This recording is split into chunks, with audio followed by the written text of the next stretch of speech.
Welcome to Surviving Society's collaborative series with the Centre on the Dynamics of Ethnicity, based at the University of Manchester, also known as CODE. In these episodes, we explore the facts and evidence produced through the Centre's leading research. We ask how changing patterns of inequalities relating to the ways in which ethnic identities are perceived, acted upon and experienced in Britain. Across the series, we focus on policy and debates around ethnic diversity, integration, immigration and inequality. Really excited this morning to be interviewing Keir Monteith, KC. I need to check with George. I think you're either the first or the second KC that we've had on the show. Actually, All right. be the third. Well, who was the first one? That's what I want to know. We've had a couple of barristers on, but does it Yeah. mean if you're a barrister, do you automatically become a KC or no? No, if you want to become a KC, and obviously in the olden days it was QC. Yeah. When we had the Queen, but that's now changed. So I've in fact become both QC and then a KC, which is unusual. No, as a barrister, after a period of time, you may well want to have those letters after your name, but you have to go through an application process, and it's quite tricky. And you need to get a number of judges on side to support your application. And sometimes the difficulty is that you may have had disagreements with those judges in particular trials, but the decent ones recognise that those arguments were required, even if you lost them, but you were able to articulate submissions clearly, concisely, and fought your corner, and you are an individual that should have those letters after your name. So, Keir, are you suggesting that the judiciary is political? Yeah, of course it is. Yeah, but we're all political, aren't we? I know, but I And guess one of the things we talk about on this show is how often the law kind of tries to present itself as apolitical. yeah, but there's a problem as soon as you do that, because the status quo in this country and other countries, unfortunately, is one that isn't fair. It isn't equitable, and so it would be wrong to suggest that the law treats everyone the same. It doesn't. Mm-hmm. So, Keir, just rolling back, could you tell us a bit about yourself and how you got into being a barrister and the types of cases you look to support? So, well, it's now going back to the last century, which is a shock for all of us, I imagine, particularly myself now thinking back. But yeah, I studied law, not very well. And if I can send my apologies to my law lecturers now at Essex University, sorry for not turning up, and sorry not for paying enough attention during your lectures. But yeah, I spent my time there, late 80s into the 90s, and then made my way into the criminal law 93, 94, and started off in a load of magistrates' courts, working my way up into the Crown Court.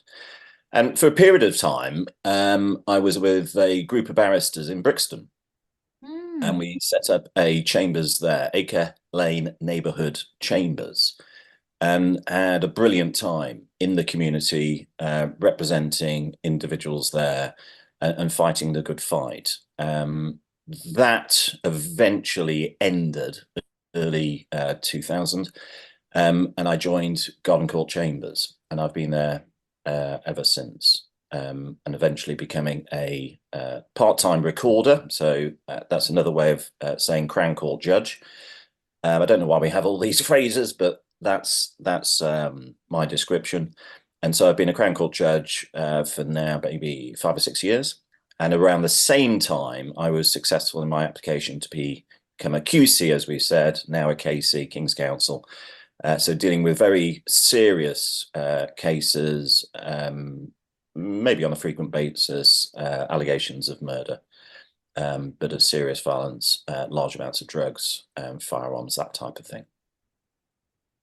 Absolutely fascinating, Keir. I mean, the way I came across your work was through the kind of more critical legal and critical race work that you had done with the University of Manchester. So looking at racial bias in the judiciary, but also looking at how Black men and Black boys predominantly were being overly criminalised within the criminal justice system. I don't know if you could tell us a bit more about that work. Well, absolutely. And I recently talked about this in a law lecture I gave up in Manchester, which Code very kindly supported along with the law department. And what occurred about 4 years ago was I was asked by Professor Quinn to advise on a project up in Manchester called Prosecuting Rap.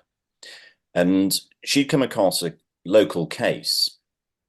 It was a murder. There was one individual who had a knife and very sadly stabbed another individual in the neck and murdered him. But the prosecution saw fit to charge, in fact, 13 individuals for one murder. And it's worth your listeners just pausing on that and thinking about it. Does that make sense? 13 people for one murder. And the answer to that is no, it doesn't make sense. There was one individual who killed another. It so happened in relation to that case that they were all Black, and this is how a number of them identify mixed race. And that clearly is, unfortunately, one of the reasons as to why there were so many prosecuted, because the police and the CPS and the prosecution team were convinced that they were a gang. And they self-evidently were not a gang. I was asked to look at some of the legal issues there, so joint enterprise, but also the playing of a rap track in that case. And I looked at it, I provided advice, and as I went through the transcripts, and that included the judges summing up and other aspects of evidence, I was so shocked about what was going on. And this is 2017. Yeah. This isn't back in the day, in the 70s and 80s. This is 2017. And I provided all the advice so that Professor Quinn could write her report and do it accurately in the context of the sort of legal sphere. But I was so shocked by what had gone on, I actually asked to speak to the families and see if anyone actually wanted further legal advice and to take the matter further. And we haven't got time to go through the whole story, but if we fast forward a number of years, I'm now representing 3 of those lads. And they've put in a 185-page application to the Criminal Cases Review Commission. They have the organisation Liberty supporting them at this stage. I anticipate further organisations will also support them. We've uncovered fresh evidence in that case, and there are a number of very compelling legal submissions. And I can't predict the future, but I would be very disappointed indeed if that case didn't get referred back to the Court of Appeal. And just one headline, just so we can understand it. In that case, the judge directed the jury, and I can almost quote this word for word, that they could consider the rap track that was played, and if a defendant participated in that video or possessed it, and I still don't understand what possessing a video is, but they are the words of the judge, then that evidence could suggest that they were a member of a gang. And it's self-evidently wrong. As I recite it now, it clearly cannot be correct. And a number of reasons why it clearly can't be correct include the fact that the rapper in that video wasn't even a defendant. We're talking about joint enterprise, aren't we? We're talking about a combination of 2 things. One is joint enterprise in the sense that an individual wielded the knife and the prosecution, the state, say the rest of the defendants who did not have anything physically to do with that stabbing are jointly responsible. So there's that concept that allows the collective punishment of all of those defendants.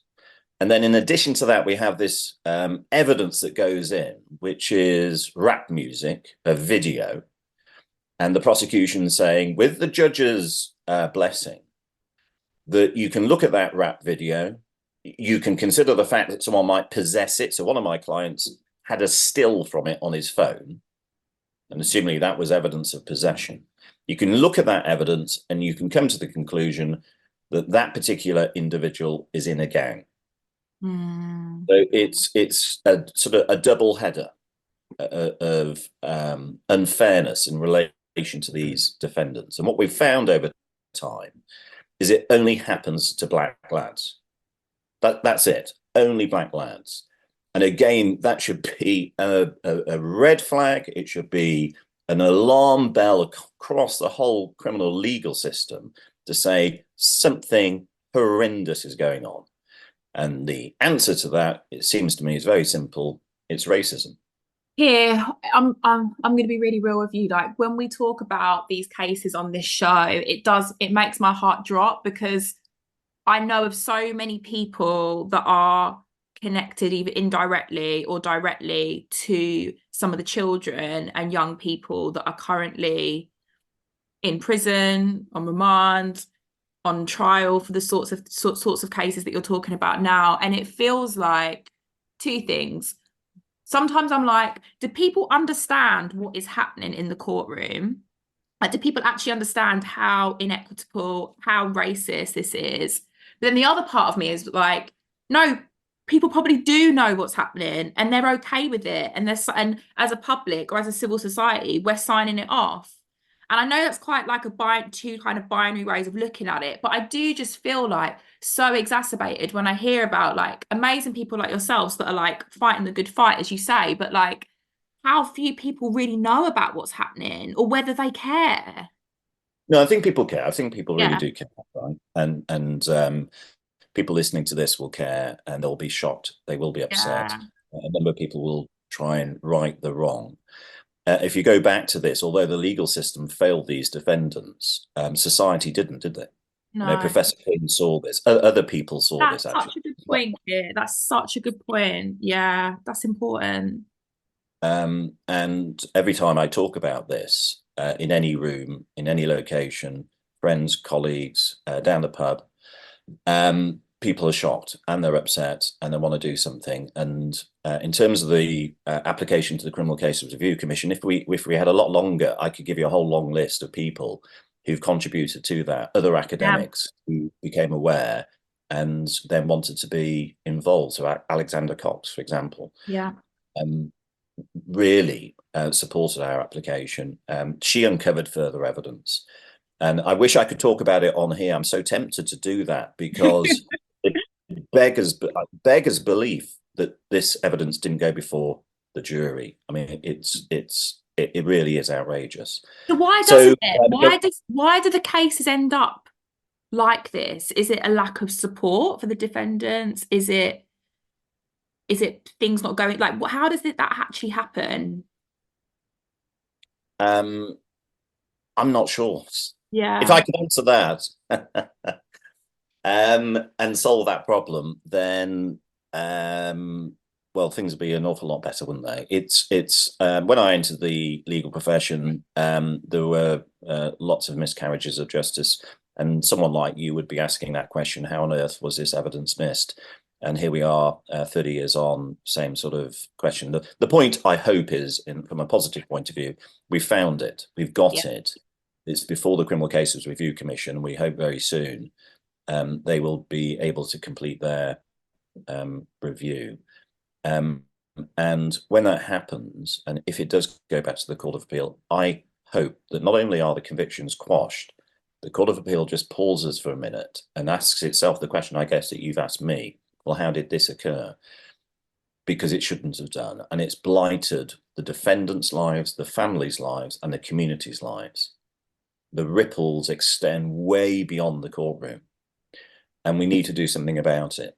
And we can't just quash the conviction and then carry on. Something has to happen. So there needs to be a significant review in relation to these cases, and to ask ourselves, why on earth are the state increasingly using music in the courtroom? What's going on? And I want to just mention another case, and unfortunately it's another Manchester case, and it's a young lad called Ade Adedeji. And the reason I want to mention this is I was supposed to see him over the summer a couple of years ago. He just got unconditional offer to study law at Birmingham, black lad. And I sometimes get a bit upset about it, almost. Yeah, no, I can. Yeah, just citing it, because it's me to say, you know, that's fantastic. You've got a trajectory there. You know, work hard, play hard, and the best of luck. And just a bit of a chat over that summer.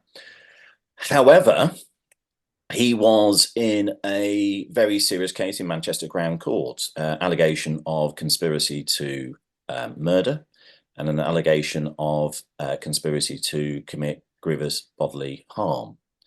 And again, probably need a long session here to go through the absolute details, but it's important to note, one, he was an exceptional young lad, and excelled at school. He had this unconditional offer. In his spare time, he looked after people with dementia. And just that part of his personality is of significance, because there's only certain types of individuals that are able to do that. It's a very hard job. But he was doing that as a teenager.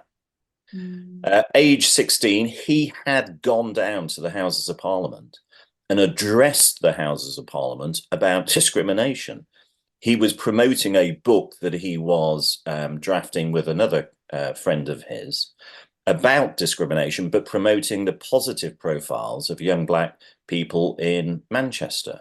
He was and is exceptional. But the prosecution in this case were suggesting he was a gang member. And how do those two things go together? Impossible. Utterly impossible. And one of the things they did in this case, and it relates to other defendants as well, is introduce drill. And they drill music. Sorry, just for the listeners, drill music. Oh, sorry. Yeah, not drilling. Yeah, drill music. DIY. Yeah. Drill music. Yeah.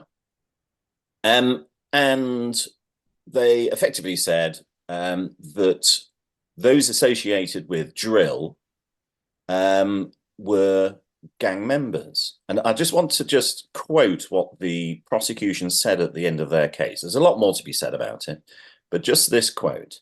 And it related to my client and 3 others. There were 10 defendants, but they were just concentrating on these 4 at the end of the case in terms of this quote. And he said, the last 4 defendants appear to have become involved in this gang culture, perhaps more on the periphery than the others, but for a number of different reasons. Because of the area in which they lived. And we pause, don't we? The area in which they lived. How on earth is that going to suggest individuals of good character are going to be involved in gang culture? But in terms of drill, he went on to say, because they had an interest in drill rap with its themes of violence, drugs and criminality that we have heard about. And yes, that jury had heard about it because they paid on a repeat almost, lyric after lyric, drill after drill reference, videos and the music, and it is violent. But how on earth does someone who has an interest in drill rap, listens to it, mean that they are a gang member? It's abhorrent. But what worries me is that sort of approach, and I put this in inverted commas, works. Here, where is he now? Well, he's in jail. It's almost unbelievable that he is in jail. He should probably be in his third year at university now, studying law. Should be thinking about whether he's a solicitor or a barrister. That's what should be going on in his life. But he's in jail. And in that case, just so everybody knows, the prosecution agreed, in fact, it was part of their case, that he inflicted no violence on anyone. He didn't touch an individual. He never had a weapon. His crime, they said, was within a Telegram chat to suggest a location for an attack and individuals for an attack. That happened, but those individuals were never, ever attacked. He did nothing wrong. It's beyond devastating. It's beyond devastating. It's so, heart-wrenching here. It really is. Can I just give you the positive? Because it upsets me as well. But he remains strong. Yeah. I know that. He remains strong. And if he can do that as a youngster, when he's being locked up and he hasn't touched an individual, he's inflicted no violence, he's a caring person, but he's locked up in a prison, effectively for something he has not done, and he's remaining strong, then we have to. We have to. Go into it. Yeah.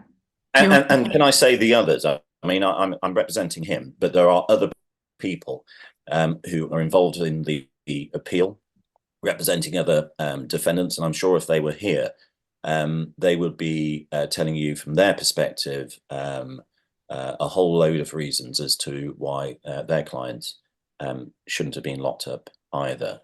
The reality in this Telegram chat is there was a whole load of individuals who were expressing their anger at what had happened to a friend of theirs who had been killed. And in the olden days, this would have been at a youth club. This would have been maybe, I don't know, at a pub, a bar, and people be expressing in grief their anger at what had happened and what they'd like to do that would never occur. It wouldn't happen. In this day and age, everything's noted down, isn't it? Yeah.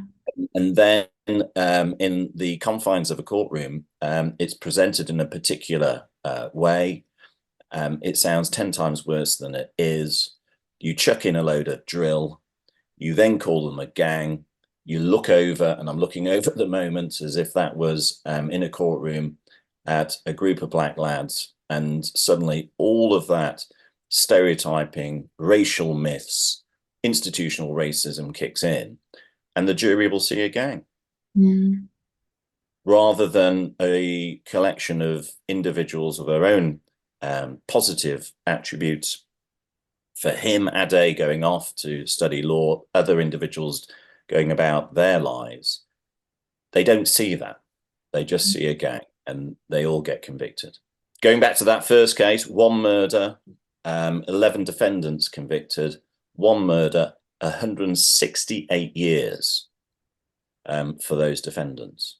And that's why the ripples spread, not just in relation to their own lives, not just in relation to their families and friends, but it ripples across the whole community. And sadly, in Manchester, it doesn't seem to be stopping. 2017, this case, the Telegram case, 2022. Yeah, we should be learning from mistakes. That isn't what is happening. It's getting worse. Here, this has been incredible. Have you got a couple of minutes to just give us a bit more hope before we Yes. Yeah. Because when I speak about this and others, let's say in another area that I am working in, so art not evidence, if I can say a whole broad coalition of individuals are shocked and appalled and want to do something about it. I was dealing with a whole load of emails before we came on to talk things through, and they want to volunteer, they want to sign up. And I encourage people at the end of this to go to artnotevidence.org, website there. You'll see my ugly mug on it, so ignore that part. But sign up to the campaign, sign up to our open letter. We've constructed and drafted, with the help of a whole load of lawyers, some legislation that we hope at some point in time will get passed, that will limit the use of rap or artistic expression more generally being used in criminal cases. And we hope that the movement will create a culture shift within the criminal courts. So there's a lot of positivity. There is a place to go. Actions are happening. And I am confident things will change. Just our discussion this morning, things will change as a result of people listening to this. But importantly, we have to speak up. Yeah. So lawyers have to speak up. And if they see racism, if they hear racism in the courtroom, they need to call it out for what it is and use the R word. Judges, and I include myself in this, if we see it, if we hear it, we shouldn't be afraid to call it out. Well, we have a duty and obligation, my goodness me, in a courtroom to call it out. It doesn't happen enough. And people, individuals coming into courts, if they see things going on that really shouldn't be going on, they need to call it out. And the more that we talk about it, so simple, the greater the chance that there will be a culture shift, that things will change, and we'll end up with a better and fairer society and I hope, criminal legal system. Keir, thank you so much for joining us this morning. You've given us so much knowledge, so much wisdom, but also a lot of hope. So thank you so much. No, my pleasure, and lovely speaking to you, Chantal. Thank you very much for inviting me on. Thank you, Keir. Thank you for listening to Surviving Society. To support our work, you can rate, review and subscribe. To host or produce a series of Surviving Society, get in touch with us via Twitter or Instagram.